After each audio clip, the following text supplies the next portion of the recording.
A day in my life as a makeup artist here sa Southern Leyte. Hi mga Vab, na nasa tay makeup bracket for today. Ug duha ka makeup gig atong atuan karon for today's vlog mga Vab. At first na atong atuan mga Vab is for Lakan at Lakambini. Ug atong ikaduha nga racket ron mga Vab is sa Subang Dako, which is the Coronation Night. Diba grabe jud ka hardworking diri mga Vab. Grabe ta mo kayod mga Vab, muratag na idapo ka anak. Ja before day me going sa among first client mga Vab is nangaon sa midiring dapita. Actually routine na jud ni namo every time nga mang rocket mi mga Vab. Unsa may rason sa sigpang rocket na mo mga Vab no og di mi mga on. Mao jud mga on mi daan mga Vab no kay kabuhion ba siya bayo. Ug dire day mi mag makeup sa libas sugod mga Vab. Actually medyo layo-layo sa siya sa sugod proper mga Vab no. Pero unsaon man ang kalayo oy og nang warta ta diring dapita bisan asa pa na laban. Murag na worry ako diring dapita no kay murag kasagbutan na jud niya mo gipangsudlan diring dapita. Siya medyo nang haoy pud akong lubot diri mga Vab no kay medyo layo-layo jud siya mga Vab. Pero bahalag mga buang-buang na ta diring dapita mga Vab laban. Alipin ng salipi bijat ang mga Vab. Pagabot pud namo dayon sa ilang bay mga Vab is nag-set up na mi diri dapita. Anyway mga Vab mo ni itong client for today. Nagilarang gi-avail ko ran mga Vab is hair and makeup. Pero to be honest bisag way nag-retouch niya sa backstage for Lakambini mga Vab wala daw hulasan ingon di siyang mother. Mo na makaingon jud kog bongga mga Vab. Ako jud unta ni siya tauran og contact lens mga Vab pero nag-struggle jud mi kay first time lagi ni siya nga mag contact lens. Mo na wa koy no choice mga Vab ako na lamang gitanggal. Kay lagi kaysa magbalik-balik mi mga Vab madyo pagtanggalon na lamang. Kaya nga ni nga tayo mga Vab, habit na po nilang call time. Or to be honest, on time ang gihapon si client mga Vab. Kung ako din ipakita ni Choy diyang before and after makeup look mga Vab. And before na to ipakita diyang before and after, shoutout ni Nanay Dihang Napita nga very supportive sa iyang apo. Grabe dyan sila mo-compliment sa akong makeup mga Vab, like makakilig dyan. Makahilak na lang dyan tagbugo diring Napita.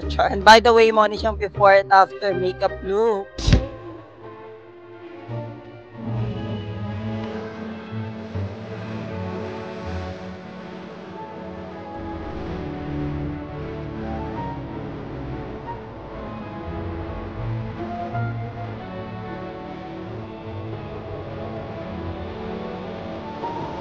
O, diba mga Vab? Grabe yung transformation niya for today's vlog. Pak, very guwapa, o very babaihan, at yung attack yung mga Vab. O, before data, mag-proceed sa atong second rocket mga Vab, mag-shoutout sa data. Anyway, sa pa na shoutout mga Vab, just comment down your location. Shoutout kong Florlyn Capilitan, watching from Tomas Opa. And Jana May Imbay, watching from Kawayan. Shoutout to you, Mary Jane Espinosa Conato. And shoutout to you, John Ray Maluluyon, watching from Masbate City. And shoutout to you, Joan Lingatong, watching from Surigao City. Anyway mga Vab, kung gusto mo ma-shoutout sa next vlog, just comment down your location. Kung na-jud mi dire sa mong second client mga Vab no. O kini among client is from Subang Dako. Super guwapa po ni madam mga Vab no. Chagi siya ting atinan for today is Coronation. Mo na iyang before and after makeup look.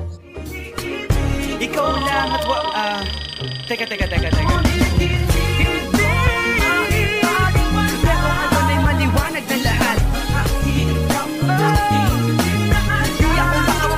More to ganap na to for today's vlog mga Vab. Thank you so much for watching. Bye mo oy.